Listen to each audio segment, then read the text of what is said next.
ಓಂ ಸಾಯಿರಾಮ್.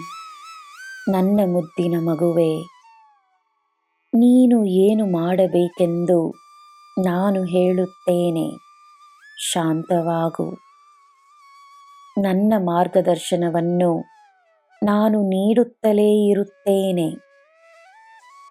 ನನ್ನ ಸಂದೇಶಗಳು ನಿನಗೆ ಸಿಗುತ್ತಲೇ ಇರುತ್ತವೆ. ಮನಸ್ಸನ್ನು ಶಾಂತವಾಗಿಸು. ನನ್ನ ಸಂದೇಶಗಳನ್ನು ಕೇಳಿಸಿಕೋ. ಒಂದೊಂದಾಗಿ ನಿನಗೆ ಪರಿಹಾರಗಳೇ ಸಿಗುತ್ತವೆ. ನಿನ್ನ ಕಷ್ಟಗಳ ಪರಿಹಾರವಾಗಿದೆ ಎಂದು ನಂಬು. ನಿನ್ನ ಜೀವನದಲ್ಲಿರುವ ನಿನಗೆ ಸಂತೋಷವನ್ನು ನೀಡುವ ವಿಷಯಗಳಿಗೆ ದೇವರಿಗೆ ಕೃತಜ್ಞತೆಯನ್ನು ನೀಡು. ಸಮಸ್ಯೆಗಳ ಪರಿಹಾರಕ್ಕಾಗಿ ಎಂದಲ್ಲದೆ ನನ್ನಲ್ಲಿ ಶರಣಾಗಲು ಸಚ್ಚರಿತೆಯನ್ನು ಒಮ್ಮೆ ಓದಿ ನೋಡು. ನಿನ್ನ ಜೀವನದ ಸುಖಗಳಿಗೆ ಕೃತಜ್ಞತೆಯನ್ನು ನೀಡಲು ಓದಿ ನೋಡು.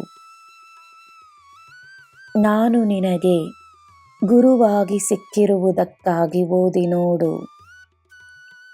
ನಿನ್ನ ಕಷ್ಟಗಳನ್ನು ಮರೆತು ನನ್ನಲ್ಲಿ ಒಂದಾಗಲು ಓದಿ ನೋಡು. ನನ್ನ ಪವಾಡ ಸ್ವತಃ ನೀನೇ ಎಂದು ನಂಬು.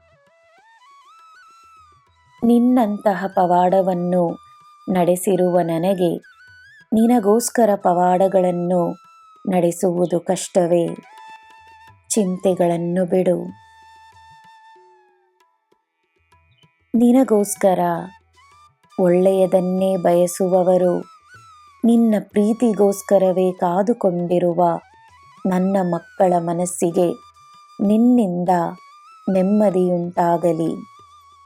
ನಿನಗೆ ನನ್ನ ಆಶೀರ್ವಾದ ಸದಾ ಇರುತ್ತದೆ. ನಿನ್ನಿಂದ ಎಲ್ಲ ಸಾಧ್ಯ. ನನ್ನ ಮಗುವೆ, ಎಲ್ಲಿ ಯಾರು ಯಾವಾಗ ಇರಬೇಕೋ ಇರುತ್ತಾರೆ.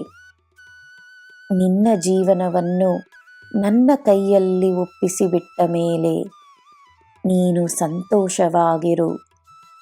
ನಾನು ನಿನಗೆ ಎಲ್ಲ ನೀಡುತ್ತೇನೆ. ನಿನ್ನ ಮನಸ್ಸಿಗೆ ನೆಮ್ಮದಿಯನ್ನು ತರುತ್ತೇನೆ. ನಿನಗೆ ಎಲ್ಲ ಶುಭವೇ. ಜೈ ಸಾಯಿರಾಮ್.